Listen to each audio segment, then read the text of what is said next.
മറ്റു നേരത്തെ ഇടക്കാലത്ത് വെച്ച് കുറച്ച് കടകളൊക്കെ തുറന്നിരുന്നല്ലോ ഇവിടെ. രണ്ടു മൂന്ന് കട അയാളിപ്പോ തുറക്കാതായി.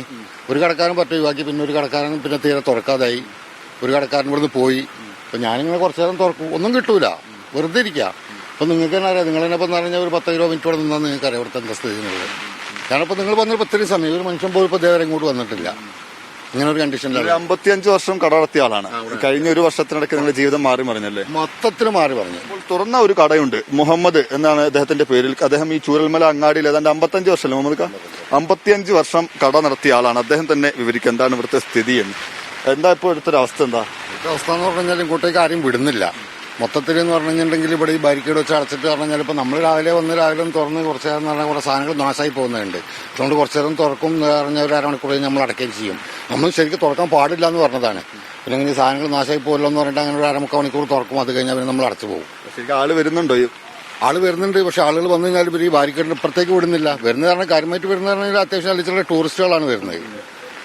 അപ്പം ഞങ്ങളെ കാര്യം എന്ന് പറഞ്ഞാൽ ഭയങ്കര അബദ്ധമായ രീതിയിലാണ് ഇപ്പോൾ ഞങ്ങൾക്ക് മുന്നോട്ട് പോകുന്നത്. സർക്കാർ ഭാഗത്തുനിന്നും ഞങ്ങൾക്കൊന്നും കിട്ടുന്നില്ല. ഞങ്ങൾ സംഘടനാപരമായിട്ട് അതും ഇല്ല.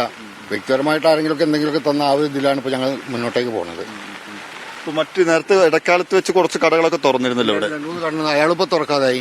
ഒരു കടക്കാരൻ പറ്റ ഒഴിവാക്കി, പിന്നെ ഒരു കടക്കാരൻ പിന്നെ തീരെ തുറക്കാതായി. ഒരു കടക്കാരൻ ഇവിടുന്ന് പോയി. അപ്പൊ ഞാനിങ്ങനെ കുറച്ചു നേരം തുറക്കും, ഒന്നും കിട്ടൂല, വെറുതെ ഇരിക്കുക. അപ്പൊ നിങ്ങൾക്ക് തന്നെ അറിയാം, നിങ്ങൾ തന്നെ ഇപ്പം പറഞ്ഞാൽ ഒരു 10 കിലോമീറ്റർ ഇവിടെ നിന്നാൽ നിങ്ങൾക്ക് അറിയാം ഇവിടുത്തെ എന്താ സ്ഥിതി എന്നുള്ളത്. കാരണം ഇപ്പൊ നിങ്ങൾ വന്നൊരു 10 സമയം ഒരു മനുഷ്യൻ പോയി ഇപ്പൊ ദേവരെ ഇങ്ങോട്ട് വന്നിട്ടില്ല. ഇങ്ങനെ ഒരു കണ്ടീഷനിലാണ്. 55 വർഷം കട നടത്തിയ ആളാണ്. കഴിഞ്ഞ ഒരു വർഷത്തിനിടയ്ക്ക് നിങ്ങളുടെ ജീവിതം മാറി മറിഞ്ഞല്ലേ? മൊത്തത്തിൽ മാറി പറഞ്ഞു. മൊത്തത്തിൽ ജീവിതം മാറി പറഞ്ഞു. കാരണം നമ്മൾ ഫാദറായിട്ട് തുടങ്ങിയ കടയാണ്. പള്ളിവകേൻ്റെ കെട്ടിടം. അപ്പം അതിങ്ങനെ പിന്നെ എങ്ങനെ പറഞ്ഞാൽ ഫാദറായിട്ട് എടുത്ത് അങ്ങനെ കൊണ്ടുവരുന്നത്. പിന്നെ നമ്മൾ ഇപ്പോൾ ഞാനായിട്ട് നടത്തുന്നത് പറഞ്ഞപ്പോൾ ഒരു 15 വർഷത്തിന് മേളിലായി എൻ്റെ കയ്യിൽ തന്നെ ആയിട്ട് ഞാൻ തന്നെ നടത്തുന്നത്. പിന്നെ ഇവിടുന്ന് പറഞ്ഞാൽ ഇവിടുന്ന് മാറി മറ്റു സ്ഥലത്തേക്ക് കൊണ്ടുപോയി നടാനുള്ളൊരു ശേഷി നമ്മളെ കൊണ്ടില്ല. ഇപ്പോഴത്തെ ചുറ്റുപാടിൽ നമ്മളെ കൊണ്ടാവില്ല. അപ്പോൾ ഓരോരോ ദിവസത്തെയും കാര്യങ്ങൾ കഷ്ടിച്ച് പോവുക എന്ന് പറയണം.